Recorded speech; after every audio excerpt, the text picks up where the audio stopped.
Olá, tudo bom? Eu sou o Cid Moraes. É um prazer estar aqui com você na sexta Semana Mundial do Cérebro. E o meu tema, no qual eu vou apresentar, é um tema muito interessante que eu tenho certeza que você vai gostar. É a Programação Neurolinguística, PNL. Eu sou treinador em TI, Master Programador em Neurolinguística e pós-graduando em Neurociência Aplicada à Educação pela Universidade Anhembi Morumbi.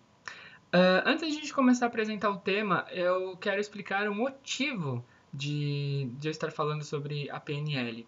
Eu sempre trabalhei com educação corporativa em TI e me deparava constantemente com pessoas que me davam feedback da seguinte forma: Nossa, mas essa matéria é muito difícil, eu não tenho facilidade, como que eu posso aprender isso? Eu tenho muita dificuldade com TI, eu não tenho facilidade com a informática. E eu, como educador, ficava totalmente chateado em falar, poxa, eu ensino, tento ensinar da melhor forma possível, mas ainda assim o pessoal acha difícil. O que eu posso fazer a mais para ensinar algo que a maioria das pessoas consideram difíceis? De um modo fácil, motivador e com prazer. E foi aí que eu fui estudar um pouquinho sobre diversas técnicas de apoio ao ensino. Então, a neurociência, no qual me ajudou muito a entender como o cérebro trabalha através da motivação, através do humor, através da recompensa, e também a programação neurolinguística, que são técnicas em que você pode, através da sua linguística, realizar, vamos dizer assim, reprogramações neuro cerebrais para poder alterar comportamentos e atitudes e valores que podem estar aí, vamos dizer assim, desalinhados em relação ao aluno. Tudo bem? Então, o meu tema hoje, no qual vou ter a honra de apresentar para vocês, é a utilização da programação neurolinguística alinhado aos conceitos de neurociência como uma técnica ao ensino de informática para jovens e adultos. Como eu disse, vamos ver como a gente pode ensinar informática e ferramentas no qual a maioria das pessoas ainda acham difíceis de um jeito prazeroso usando a programação neurolinguística. Tudo bem? Bom, esse slide eu vou disponibilizar para vocês, assim como o meu artigo científico, caso vocês queiram dar uma olhadinha aí mais sobre o estudo completo e toda a referência científica desse tema que nós estamos abordando agora, ok?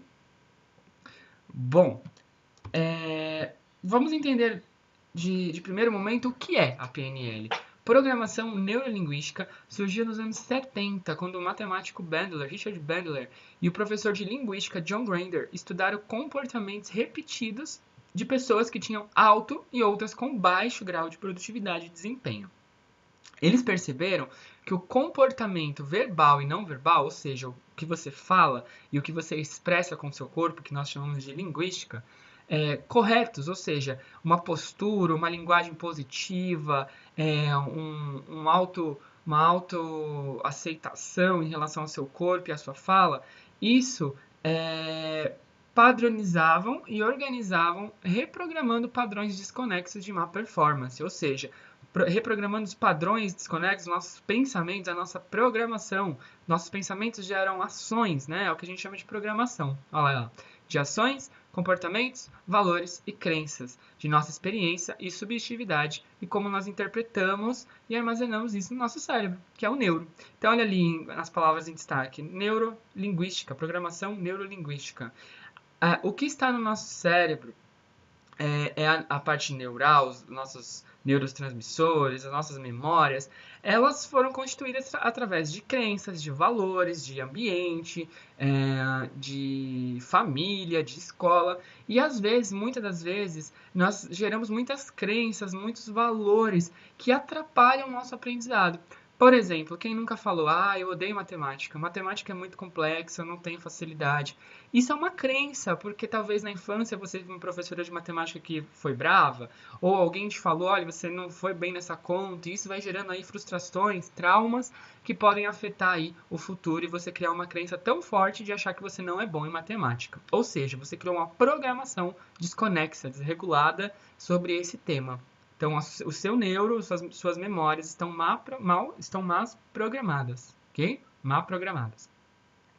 E como alterar isso? Através da sua linguística. O que você fala é um pensamento, vamos dizer assim, que você expôs, né? E se você falou, você pensou. Então, o que você pensa é uma ação. E se você fala através de algo positivo ou algo motivacional, focado, a sua fala é um comando para o seu cérebro, para o seu neuro, vamos dizer assim, ou seja, você está reprogramando a sua memória. Então, a programação neurolinguística é isso, é como que você pode usar a sua linguagem para criar uma reprogramação conexa e linear e de alto padrão no seu sistema de memórias aí, muitas vezes quebrando crenças, quebrando valores e alterando traumas e fobias, né? E para a área de educação isso pode ser muito utilizado para quebrar crenças de que eu não posso, de que é difícil, de que eu não consigo, ou que é impossível aprender isso porque eu não tenho capacidade. É reprogramar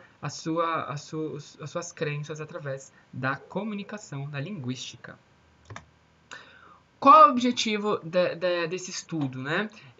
Durante a minha pós inteira, eu fiquei minerando dados em diversos canais científicos, EPUB, Cielo, entre todos os canais aí, vamos dizer, de buscas científicas sobre a programação neurolinguística e como isso pode ser alinhado à educação.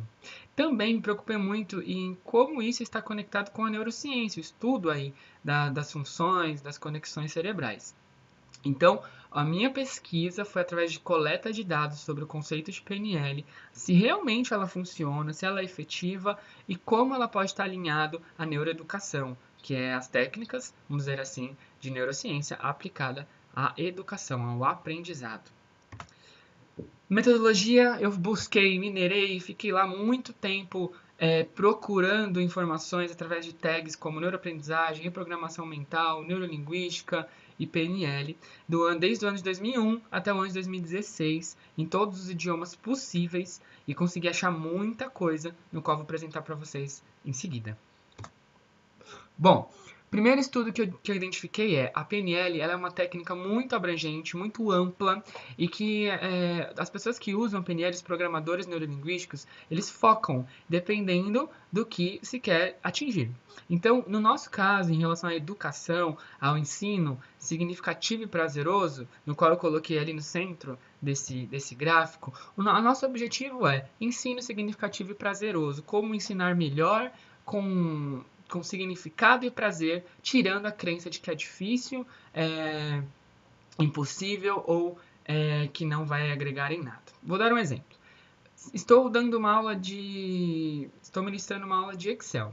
Nossa, mas essas fórmulas não consigo. Poxa, eu vou aprender, mas depois eu vou esquecer tudo. Isso não é ensino significativo e prazeroso. Você está aprendendo ali, vamos dizer, por obrigação, decorando, e depois passou uma semana você vai esquecer tudo, porque aquilo que você não repete, aquilo que você não tem prazer, aquilo que você não vê um significado, não é um aprendizado, aquilo é um decorar. Você está só assimilando informação e depois você não vai relacionar isso com a sua vida e você não vai aprender. Como utilizar aí as técnicas da PNL para conseguir efetivamente um ensino significativo e prazeroso? Vou passar uma por uma aqui, que são os círculos em volta da tag principal. Rapport. O rapport é uma das técnicas da PNL muito efetivas. Na verdade, é uma das técnicas mais efetivas da PNL, que é você se conectar com o outro. Esquecer um pouco do ego, né, do professor, de que eu sou o dono do ensino, eu sou o dono do conhecimento, eu falo e vocês só ouvem. Rapport, como que você pode se colocar no mundo da outra pessoa, conseguindo, vamos dizer assim, imaginar o que ela está pensando, qual é a dificuldade dela, se colocando realmente no lugar do outro. Então, o rapport é uma ferramenta que todos os professores devem ter para poder conseguir se imaginar no aluno, e aí sim, tendo a visão dele, você consegue criar ferramentas, técnicas de como melhorar, porque você está ali tentando se colocar no lugar dele. Um exemplo. Nossa, eu tenho muita dificuldade de matemática. O que os professores falam? Não, você vai ter que fazer. Não, mas é difícil mesmo, mas tenta, você vai conseguir. Então, os professores muitas vezes, eles aumentam ainda a crença do aluno de que é difícil ou de que é impossível. Realmente, você precisa estudar muito, porque isso não é fácil, tem que ter muita luta.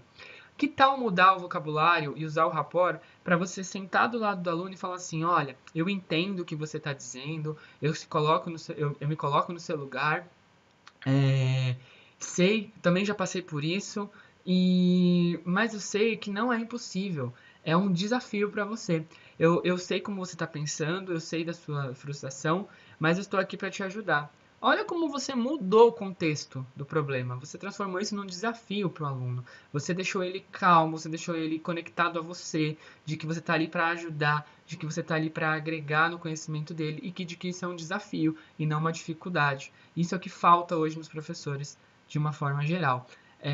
Os professores ainda alimentam a crença de que é difícil e de que tem que ter muito esforço e de que o aluno está sozinho ali para realmente se virar. E se você usa um pouquinho da técnica de rapport, você se conecta com o seu aluno, tudo bem?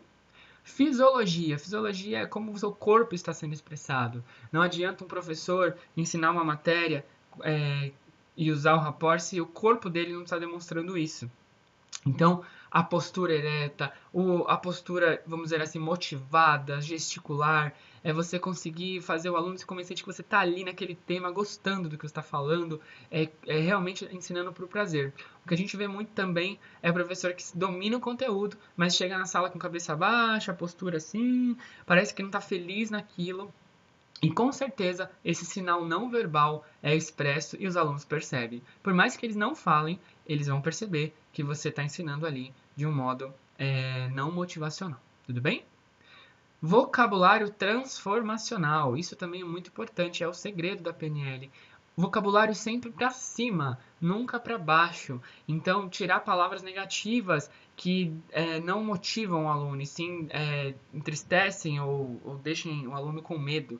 Por exemplo, isso é difícil, isso é muito complexo, se você não prestar atenção, você vai dançar, entre outras palavras. Mude o vocabulário sempre para cima, transformacional. Isso é desafiador, isso aqui pode ser muito útil no seu futuro, isso aqui requer um pouquinho mais de atenção, isso vai te ajudar no futuro, isso aqui é muito legal, isso aqui é interessante, isso você pode usar na sua vida. É colocar o vocabulário de uma forma que o aluno se sinta motivado e desafiado em perceber que aquilo é importante para ele, não que aquilo é difícil e que ele vai ter trabalho para aprender.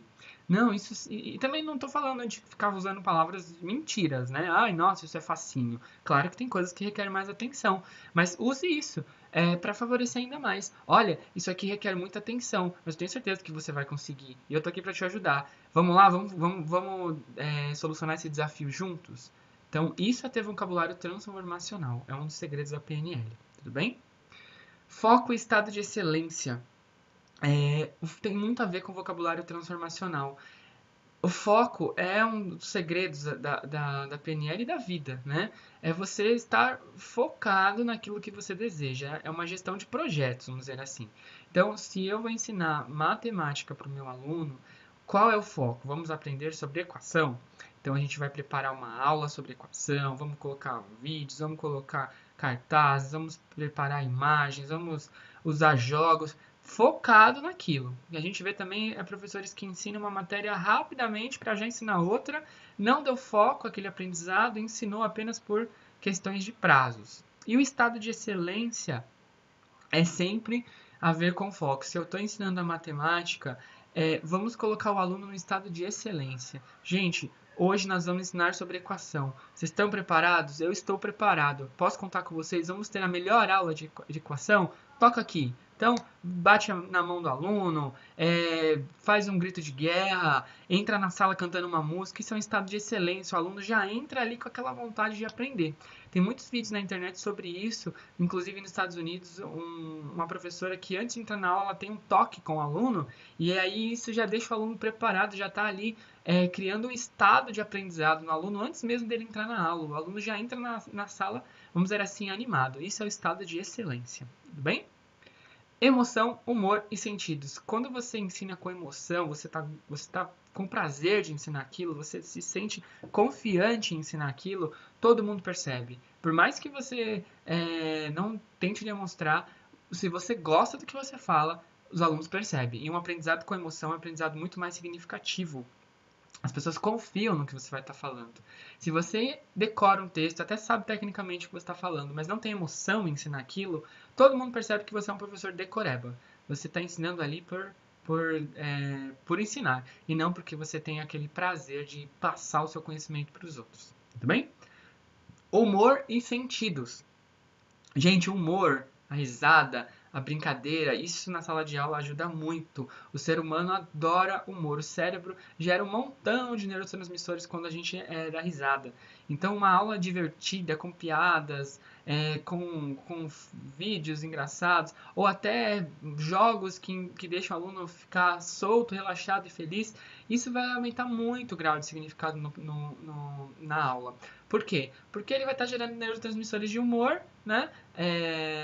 E aí ele fica mais relaxado para aprender. Tudo aquilo que ele ouvir, sentir e ler vai entrar mais tranquilo na memória dele, porque ele está permitindo, ele não está tenso. A tensão gera cortisol, hormônio do estresse, isso bloqueia, vamos dizer assim, a camada de aprendizado.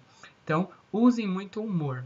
E os sentidos usem meios didáticos, visão, tato, olfato, paladar, o toque. Então, usem N sentidos. Não adianta você colocar uma apostila lá para ele ler só isso não vai ter um grau alto de aprendizado. Tem que ter som, tem que ter vídeo, tem que ter contato, tem que ter trabalho em grupo. Use os sentidos fatoriais de aprendizado. Tudo bem?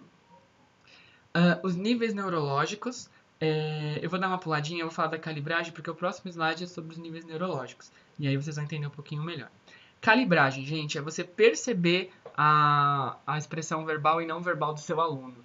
Você percebe que o aluno está ensinando, ele está ali olhando para você, mas não está entendendo nada. Isso é calibrar. Opa, parei, vamos lá. Gente, dúvidas? Vou explicar de novo. Alguém não entendeu? Não indiretamente no aluno, mas calibrar de um modo geral a aula para ver se realmente o pessoal está conectado a você ou não. Então, às vezes, você está ensinando e está tão preocupado em passar e não vê o aluno na sala. Você não vê que o aluno está entendendo nada ou que alguém está com dificuldade. Então, você tem que ter percepção muito refinada sobre o aluno está prestando atenção, o aluno está entendendo? Peraí, eu acho que está com cara de dúvida. Eu vou parar e vou perguntar se alguém tem dúvida. Isso é calibrar o seu aluno. É ver se o corpo dele está dizendo alguma coisa de que ele não está conectado a você. Tudo bem?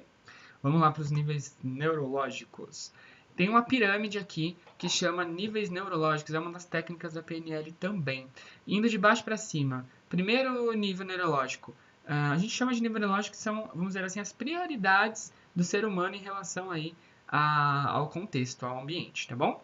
Primeiro nível é o meio ambiente. Então, todas as pessoas, primeiramente, querem saber em relação ao seu ambiente. Elas vão se sentir confortável com essa primeira camada, que é o lugar que você mora, o bairro que você vive, a sala que você frequenta. Ela tem que se sentir confortável onde ela está, no seu ambiente. Então, isso é a necessidade mais básica da pirâmide, que é o seu contexto. Depois, o comportamento é o quê? O comportamento é o segundo nível, são as suas ações. O que eu estou fazendo é legal? O que eu estou fazendo é correto? O que eu estou fazendo eu gosto? Então, depois do ambiente, a segunda coisa que as pessoas mais se preocupam é aquilo que ela está fazendo, as suas ações, seu comportamento. Terceiro nível da pirâmide é a capacidade, o como, a sua direção. O que eu estou fazendo, eu estou fazendo bem? Eu sou bom nisso? Eu tenho capacidade para fazer isso? Alguém me disse que eu sou bom? Todo mundo precisa de aceitação. O cérebro precisa de aceitação para gerar transmissores de prazer, que eu sou bom naquilo que eu faço. Então, todo mundo busca aí uma aceitação social. Tudo bem? É a sua direção. Logo em cima, quase no topo da pirâmide, são suas crenças. É isso que a gente fala lá, que é os problemas em relação ao aprendizado. Por que estou fazendo isso? Eu tenho permissão, eu tenho motivação para fazer isso? Eu posso até saber se eu sou capaz, mas e se eu não acredito naquilo? Tenho uma crença muito forte de que eu realmente sou ruim em matemática. Por mais que eu já fiz algumas vezes, tenho capacidade para aprender. Então, a crença é uma das coisas mais importantes em relação a ser verificado. É a sua motivação e permissão. É acreditar se aquilo ali realmente é possível, o porquê daquilo. E logo em cima é sua identidade. Quem? É o eu sou, é a sua visão e sua missão. Olha, eu até acredito que eu sou bom em matemática, mas eu gosto de matemática. O eu, aqui o Sidney, quer ser um matemático? É a sua identidade. Então, ninguém vai fazer nada se aquilo não é dela, se é algo que ela tem por si própria, é o eu, né? Eu sou assim, eu não quero aprender matemática hoje, porque eu não vou usar isso, então já está no nível aí de identidade, tudo bem? Eu coloquei ali um case para a gente usar e analisar em que etapa da pirâmide está essa queixa de um aluno. Então, o case é assim: não consigo realizar essa atividade. Então, através da linguística dele, das palavras que ele dissertou sobre isso, nós já conseguimos verificar em que área da pirâmide está essa queixa. Não consigo realizar essa atividade. Bom, identidade eu creio que não está, porque ele não falou que eu não sou bom nessa atividade, ou eu não gosto, ou eu não quero. Crenças, eu também acho que não é, porque senão ele falaria assim, eu não sou bom nessa atividade, ou eu não acredito que essa atividade vai me ajudar, não é uma crença. Capacidade. Capacidade é a sua direção, é o que, se você acredita ou não que você pode fazer aquilo, se você consegue. Então, ó, não consigo realizar a atividade. Ele tá com medo, ele tá ali, ó, em dúvida se ele tem capacidade ou não para fazer uma atividade. Então, com certeza tá ali no nível de capacidade. Como ele vai fazer aquilo? Ele tá sem direção. Tudo bem? E aí, através disso, se você sabe que é um nível de capacidade, você vai usar a PNL e a sua linguagem para dar capacidade para ele. Como assim não consegue? Você já realizou isso alguma vez? Tenho certeza que você consegue e eu vou te ajudar. Você vai dar direção para ele. Tudo bem? Próximo tema. Eu não sou bom o suficiente para fazer isso. Olha como já mudou a palavra, olha como já mudou a linguística. Eu não sou bom. Então ele está falando dele já, que ele não é bom naquilo. Não é nem se ele não consegue, ele falou dele já. Então isso já está no nível aí de ou crença ou identidade. Ou alguém falou para ele que ele não é bom, ele acreditou, gerou uma crença limitadora, ou ele realmente está falando que ele não é bom naquilo e realmente ele já definiu que ele não quer aquilo para fazer. Então, nível de identidade ou crença. Tudo bem? Entenderam aí o nível da pirâmide? É um grande treino, né? Bom, outra técnica da PNL que pode ajudar muitos professores é o que a gente chama de realidade ou mapa, tá? Nenhum aluno é igual ao outro. Não adianta o professor querer ensinar 40 alunos numa aula e que todo mundo vai aprender igual, ou que todo mundo vai ter o mesmo desempenho. Isso é impossível. Por quê? Porque o nosso cérebro, nossas memórias, a nossa realidade, ela é criada desde a barriga da mãe. Então tudo que você ouve, que você vê, que você cheira, que você lê, vai criando memórias, vai criando representações no seu cérebro. E isso vai gerando aí a sua personalidade, a sua inteligência, as suas capacidades. E cada um aprendeu de um jeito, ouviu de um jeito, leu de um jeito na vida. Então todo ser humano é diferente um do outro. Por mais que tenham similaridades, todos têm o seu método de aprendizado, o seu método de representação da realidade. Então o professor ele tem que entender isso, que não é possível ensinar todos de um modo contextualizado. O que você pode fazer é abranger o ensino, mas cada um vai representar de um jeito. Então, isso é para vocês terem vamos dizer assim, a capacidade de olhar aluno por aluno de um jeito individual. Olha lá, a realidade externa, ele entra através do nosso cérebro, através da audição, tato, olfato, visão, paladar. E aí, o nosso cérebro vai filtrando aquilo que é importante. O nosso consciente separa do inconsciente e vai colocando isso através de filtros. Então, quando a gente fala em filtro, é assim, ó. Ah, eu ouvi alguém falando que a matemática é muito difícil. Então você filtrou, você criou uma generalização. Você falou assim: ah, a matemática é muito difícil. Mas será que era muito difícil para todo mundo? Ou você ouviu aquele momento e já generalizou e isso virou uma crença para você? Ou alguém omitiu: ai, a matemática é muito difícil. Mas ele não falou que era naquele exercício. Você já pensou que era para tudo. Então houve uma omissão e você recebeu isso. Ou houve uma distorção também, né? Nossa, a matemática é muito difícil, a professora é muito, muito ruim ensinando. Talvez ele estava com dúvida no exercício e botou a culpa na professora. Então isso foi uma distorção que você ouviu e já pensou que a matemática era muito difícil de aprender. Tudo bem?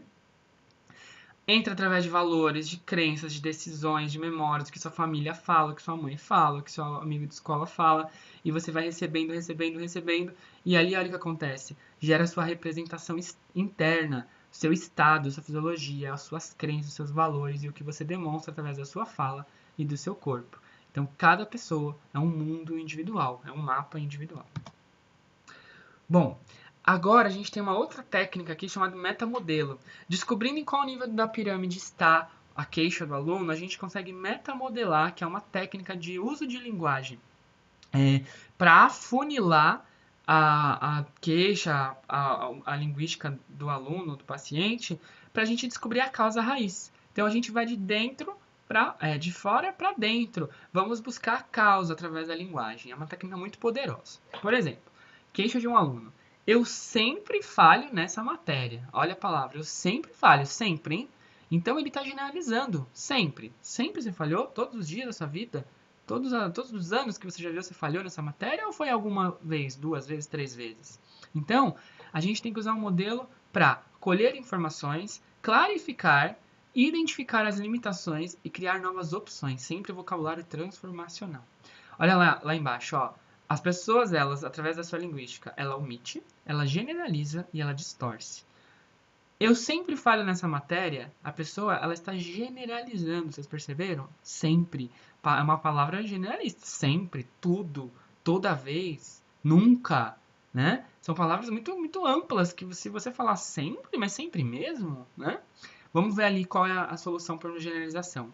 Você pode usar um operador modal de necessidade ou um operador modal de possibilidade, ou um quantificador universal. Nesse caso do eu sempre falho na matéria, eu acho que o quantificador universal ficaria legal. Olha lá, você questiona. Sempre? Todo mundo? Nunca? Eu sempre falho na matéria, mas sempre mesmo, Joãozinho? Alguma vez você conseguiu fazer a matéria? Ah, consegui, não, uma vez. Ah, então, peraí, então não é sempre. Vamos lá. O que te impede de tentar essa vez? Olha lá, o operador modal de possibilidade. Certo? O que aconteceria se você fizesse esse exercício hoje? Ah, vou me sentir bem, eu vou conseguir fazer o exercício. Então, você vai se sentir bem, né? Então, o que te impede? Então, olha quantas técnicas a gente pode usar isso. Vamos para a próxima. O Joãozinho é melhor em tudo. Olha um aluno comparando com o outro, né? Uma crise aí de identidade. O Joãozinho é melhor em tudo. Tudo. Olha essa palavra como é uma grande generalização também. Mas tudo mesmo? Tem alguma coisa que você é melhor que o Joãozinho? Ou cada um é melhor na sua aptidão? Então, pensem nisso, tá? Nesse caso do melhor em tudo, além de ser uma generalização, tem uma distorção. Como é que ele sabe que o Joãozinho é melhor que ele? Ele distorceu, ele criou sua própria análise. Então, vamos ver ali embaixo, ó. Para distorção, você pode usar uma equivalência complexa. Como isso significa? Como você sabe que o Joãozinho é melhor que você? Ou uma leitura mental. Como você sabe que o Joãozinho é melhor que você? Através só de um exercício? Ou causa e efeito. Como exatamente você sabe que o Joãozinho é melhor que você? Através do quê? Baseado no quê? Ou uma pressuposição. O que te leva a acreditar que o Joãozinho é melhor que você? Isso vai fazer o cérebro da pessoa pensar e buscar realmente o porquê que ele está falando aquilo. E você vai descobrir a real causa. Às vezes pode ser outro fator que disse que ele acabou expressando que o Joãozinho é melhor que ele. Então usem o metamodelo para conseguir buscar a causa raiz de uma linguística aí desprogramada. Tudo bem? Baseado na neurociência, o estudo comprovou que a PNL ela afeta diretamente áreas do cérebro específicas em relação à linguagem, em relação à memória, em relação às crenças e valores, tudo bem? Então, só para a gente alinhar de que a PNL realmente tem uma grande efetividade aí nas funções cerebrais, tá bom? Olha um case aqui também para a gente usar aqui agora relativo à neurociência. O professor ele vai entrar numa turma nova. Hoje é o primeiro dia de aula do professor. O professor também tem suas emoções, suas crenças, seus valores. E muitas vezes eu vejo o professor no primeiro dia de aula tenso, né? Ele fala, ai, mais uma aula, meu Deus. E chega lá e fica nervoso, não ensina bem. Acaba sendo uma aula não tão legal. Então, como a gente pode usar a PNL para criar um estado de excelência aí na hora de entrar numa aula nova? Lembra que a gente falou lá nos primeiros slides que uma das técnicas é o estado de excelência? Então, o estado de excelência é você entrar já com a postura, com linguagem e sempre aí focado na solução e não no problema. É chegar motivado fisicamente e mentalmente.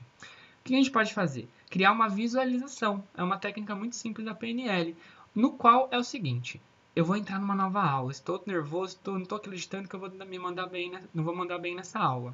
Então você vai lembrar de um momento que você foi muito bom na sua vida, em outra aula, na vida, em trabalhos, e vai lembrar de detalhes dessa cena. Eu entrando na sala, eu mandando bem, eu sendo elogiado, eu ganhando palmas. Isso é o que? O seu cérebro, ele vai lembrar dessa cena. Então, o que vai acontecer? Ele vai trazer à tona memórias, né? Que está espalhado aí em diversas áreas, né, do cérebro. Essa memória vai vir através de lembranças, né? E aí o que vai acontecer? Ó, vai vir aqui nessa área 1, estágio 1, que é a área occipital, através da visão. Mesmo que você não olhe, você está lembrando de uma cena, de uma visão. Então vai entrar nessa área.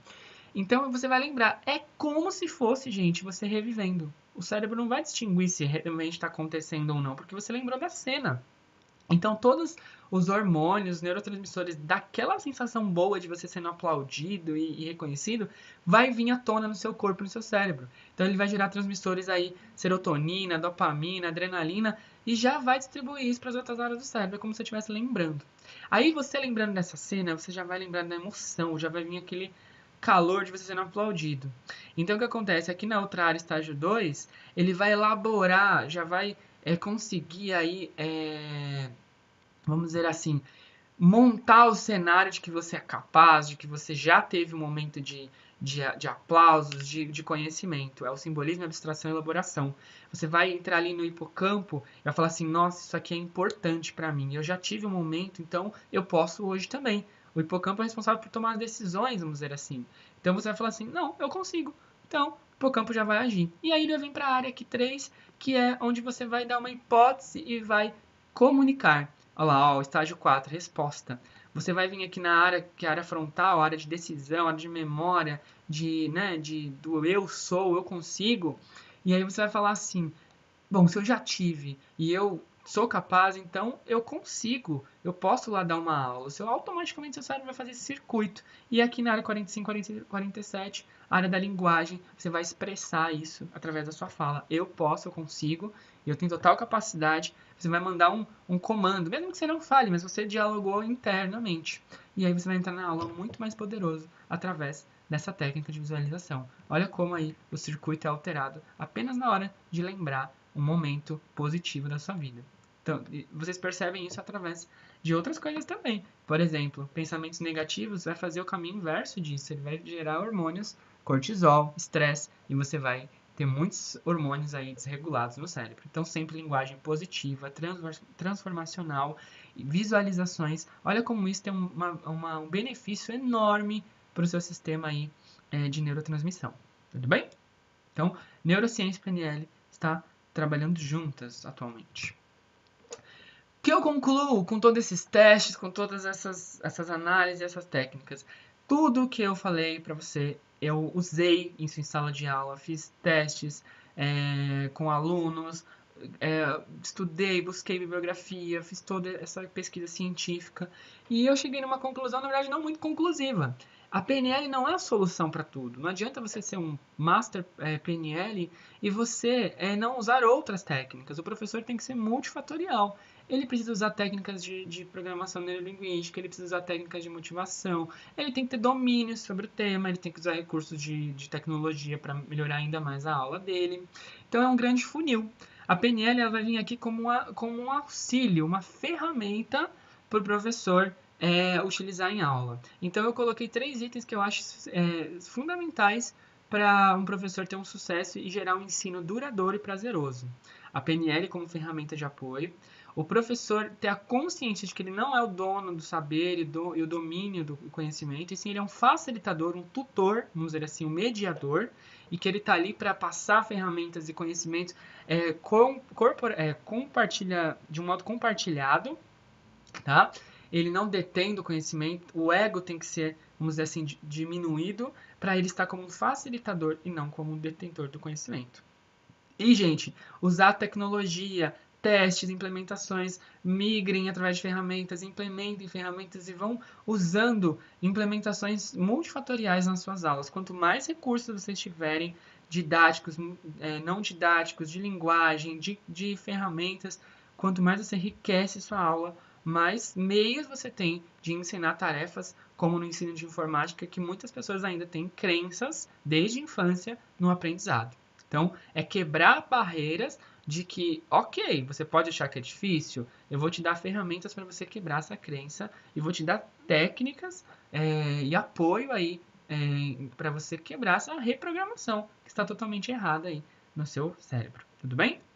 Bom, no slide vai ter um videozinho muito legal, já está incluso aqui, que eu quero que vocês assistam depois, que é do Richard Bandler, sobre o que é a PNL, por que ele pensou na hora de estudar tanto sobre PNL, para vocês conhecerem a base, a teoria e conseguirem se aprofundar cada vez mais. Existem muitos cursos hoje de formação para PNL, chama Practitioner e Master Practitioner, são cursos de formação que te ensinam a usar as técnicas, claro, que é muito mais profundo do que eu ensinei, aqui foi só um overview, e vocês podem aplicar isso com certeza dentro da sala de aula, no ambiente familiar, no ambiente profissional, e vai te ajudar muito mais a você tratar o ser humano e entender como o cérebro dele processa a linguagem e como a reprogramação pode ser criada. Tudo bem?